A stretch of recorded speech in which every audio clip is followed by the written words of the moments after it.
I'm Farhana Yamin, and I'm a climate change lawyer, and I've been very active in the UN negotiations on climate change since 1991. And I'm also an activist. I've decided to join activist movements like XR last year. To what extent do you think international policies have been successful in tackling climate change? Well, over the last 30 years, there have been about 1,800, nearly 2,000 actually, laws enacted all over the world to protect us from climate change. Sadly, they are a long way short from where we need to be right now in terms of actually keeping us below safety levels, including the threshold of 1.5 degrees, which scientists say, above that will be really devastating. So a lot of progress, but not quite enough yet, is what I would say. And my role particularly has been around the negotiations of now 3 different treaties. There's the Climate Change Convention, the Kyoto Protocol, and then the Paris Agreement, and all of the implementing regulations, guidelines and rules that were needed to flesh those out. So tell us about one of the success stories. I think Paris is a success in that it brought together every single government, every single country in the world, put forward a national pledge setting out what it intended to do. Paris itself recognised for the first time that everyone needed to strive to a well below 2 degree minus 1.5 degree goal. I think Paris also has 2 other goals. There's a temperature goal. There's the goal of greening finance, basically reorientating our entire economies so that we, invest in new, cleaner forms of energy, transport, agriculture. And the third goal is helping countries, adapt to the inevitable climate change impacts that we're already seeing, and making sure that the loss and damage that we're seeing also is not left to be borne by the most vulnerable communities. So on that, obviously we're in the run-up to the next UN climate conference, known as COP26. What are your expectations for that, as it's going to be held in Glasgow? Yeah, it's a major moment in climate policy. It's basically this year's conference is going to be the 5-year update, because we're now in 2020, so governments are required to put forward their next round of national plans, and we were hoping that they would make good on the lack of ambition we've seen so far. So my expectations are tempered by the fact that we're such a long way behind, and also the geopolitical developments in many countries are adverse. So in terms of the UK, where do you think our climate policy stands globally or compared to our European neighbours? Are we falling behind? Well, yes and no. So the UK was very much in the leadership. I would say 10 years or so ago, we were the first country to have a legally binding goal and a climate change act. We're leading in terms of now having a citizens' assembly take place. We've got net zero by 2050 in our national legislation, so that's a huge amount, and actual emissions have reduced. But at the same time, the UK is not on track to meet its actual next round of commitments, called the 4th and the 5th carbon budgets that it had, which the government's own watchdog is saying you need to do more. So what kind of regulation would you like to see coming in the next few years? I think the government's already brought in the net zero by 2050 goal, but if I'm honest, it should really have been much nearer to 2045 or even earlier. And I think the decade of action is really the next 10 years.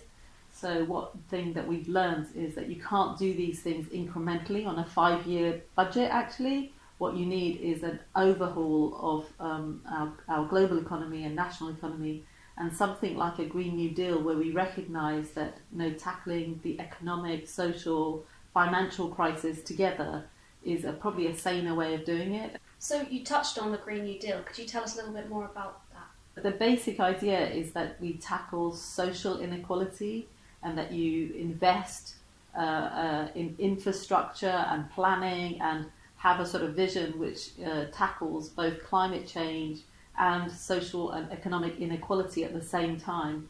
Because essentially, if you don't bring on board everyone and show the benefits of climate action, in terms of improved housing, in terms of improved transport, in terms of improved and cheaper forms of energy, then you're not winning all of the population. So it was kind of like to turn things around from focusing just on carbon markets and CO2 reductions to focusing on how people experience the green economy. Do you think sort of strong policy and regulatory framework is more important than dynamic kind of business sector that brings on initiatives?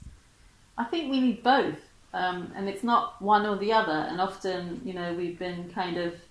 we're in a sort of binary, and you have to choose one thing or the other. We need strong regulation in order for private businesses and the financial sector to have a framework. So I think we're realising that the business and finance need purpose actually, and they need guidance and steering, and that can only come from citizens and the state actually deciding what the collective direction of travel is and making sure that there's a consistent and level playing field. And at the moment that doesn't exist because generally speaking the fossil fuel industry and nature depleting forms of agriculture and transport are given actually our tax break and incentive. So we're incentivizing and creating the wrong regulatory structure altogether and financing that through our taxes and through our financial systems, and we need to reverse all of that. We need to very rapidly reverse all of that. So states and business and citizens need to come together to create those expectations, rules and regulations. So how do we do that? How do we bring those different groups together? I think it's been fantastic to have now citizens being more active. So you've seen a rise of social movements. Some of them have been focusing on the Green New Deal idea as a central element. Some have focused on truth-telling and on rapid phase-out of emissions like Extinction Rebellion. Some, like students and Fridays for Future, have been focusing on the injustice to future generations. And that is making businesses and governments take note, and they realise that they have not performed and adequately protected the citizens' interests, future and present. So I think all of those elements need to come together, and it's great that businesses and now governments are being kept on their toes and being reminded that citizens are watching them. So one of the main critiques that's maybe come out of that is that businesses are engaging in greenwashing rather than actually changing their practices. Do you think that should be punished more severely? Absolutely, yeah. One of the triggers for me in deciding to glue myself to the headquarters of Shell as part of Extinction Rebellion's April Rebellion was in fact the huge amounts of greenwashing and really false expectations that were being created very deliberately in the minds of the public and policymakers by the big fossil fuel companies. So if you look at their expenditure, since the Paris Agreement, they've spent $1 billion on essentially marketing, advertising, lobbying, and the total expenditures currently on actual green energy amount to 2, 3, 4, 5% maximum. It's not even 5% of their actual expenditure, and the rest, 98% is going on continued fossil fuel extraction, continued production, exploration of new reserves. So I think that disparity, the tiny sliver versus the impression that you're given in through newspapers, advertising, through what they say they're doing, really triggered my anger and upset, and I feel it needs to be very tightly regulated. And I think there are some brilliant efforts being taken by lawyers, for example, in courts to expose the historical distortion of truth and the actual potential fraud to misinformation campaigns, which we're now becoming aware of. And I think the regulators need to step up that and start, separating out the private interests of corporations and how they've used their very deep pockets to distort public policy. So just going back to sort of climate activism, do you think that groups like XR have sort of reached their peak impact, or do you think there's a lot more to do? There's definitely a lot more to do, and I think that what we're seeing is these movements, including many of the movements are led by students and other activists, and they've given, Exile's given a bit of a kick up the backside to, more traditional groups like Greenpeace and WWF and Friends of the Earth, and everyone's become much more galvanised. And there's a lot more to do. So I think there was a first wave of, response and reaction from governments, from the media, from citizens, but I think there's a long way to go, because we're still sadly very far behind from where we need to be. And we're sitting here talking in the middle of February, and we still have massive flooding, happening all over the UK, and we're now getting a taste of what the new normal climate would look like, and it isn't great. And we need citizens to be rising up all the time. So just on that, what can we as individuals, as students, do to help bring this transition?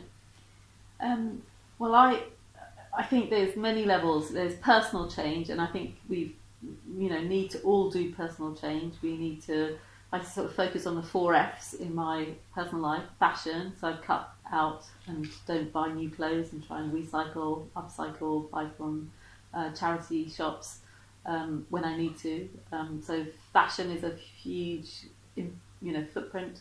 I think flights and transport, cutting down on leisure-based flights. I learnt the other day that half of all the flights taken by men from the age of 20 to 45 are stag nights, stag events. Oh. Yeah, so it's massive in the UK. This is in the UK. So the UK flights industry is based now around a set of lifestyles and, people assuming that they can just fly off for an event like that. So flights, fashion, food. So switching to a plant-based diet is, really important. Again, you don't have to cut out meat altogether, but actually realising its massive impact globally is enormous. And then finance, our finance is our own personal finance is at the root and heart of the financial system, and we can decide to divest and invest in more positive forms of investments. So those are great, but at the same time, I think everyone needs to be more active, and we need bigger political changes than we're able to do just on our own. So I would say become an activist, join a movement, see what you can do collectively. Here in Camden, we've set up a community action hub called Think and Do, because everybody needs to think and do something differently. And it provides a collaboration hub for people to come together and create local projects, large and small. And that the vision is, I hope before, especially Glasgow and COP26, to have as many hundreds, if not thousands, of think and do spaces, and really encourage students to set up a think and do space in a cafeteria, in a club, in schools, which is where we're working on, in a hospital, in a community centre, anywhere where you can find a space to meet. Come and use that as a place to collaborate and decide what you want to do. Yeah.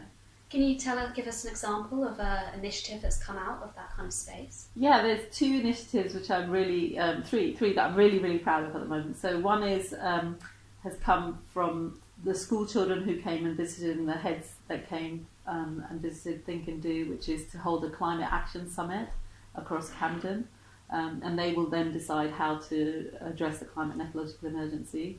Another idea is to transform an entire estate, so social housing, using energy efficiency, rewilding, making all of the changes, but on one estate, all in one go. And then we've got another project which is creating, giving out trees, but in order to recruit climate champions. So the idea is to give out 2,000 trees. I think they're well over halfway to that. But the tree is part of someone accepting that they are guardians and stewards and becoming climate and ecological champions in their own right. So I think that those 3 are my favourites at the moment, but we've got about 90 ideas that came up from citizens. So actually the exciting thing is choosing between all of these and deciding how we can take these forward. And I imagine it's quite helpful for combating sort of eco-anxiety and that sort of feeling of hopelessness that many people have talked about experiencing. Yeah. I think that, exactly. So creativity, as we say, is the antidote to despair, and also action, as Greta said very elegantly, where there is action, there is hope everywhere. And I feel it's that way round for me. Like I feel I can't just go around having a sort of hopeful attitude. I actually need to do things, and from that comes, connectivity. From that comes rekindling our relationships within our own communities, and that's really exciting. And people, are often very lonely or anxious, or feel that they can't, that their own actions are too small to make a difference. And coming together with 8, 10, 20 people, and it's snowballing into a bigger project, it feels really satisfying. So, if you were able to join us at the Green Business Forum, what kind of questions would you be asking our audience? I guess I would say, what are you doing to confront and tackle the climate and the political crisis yourself? What will you do tomorrow that's different? How can you set up a think and do space in your own life or in your own community? And as students, you have actually access to huge numbers of resources and more flexibility in terms of time. So I think, I would encourage everyone to decide in their own professional trajectory, where does the climate and ecological crisis sit? Where is your calling?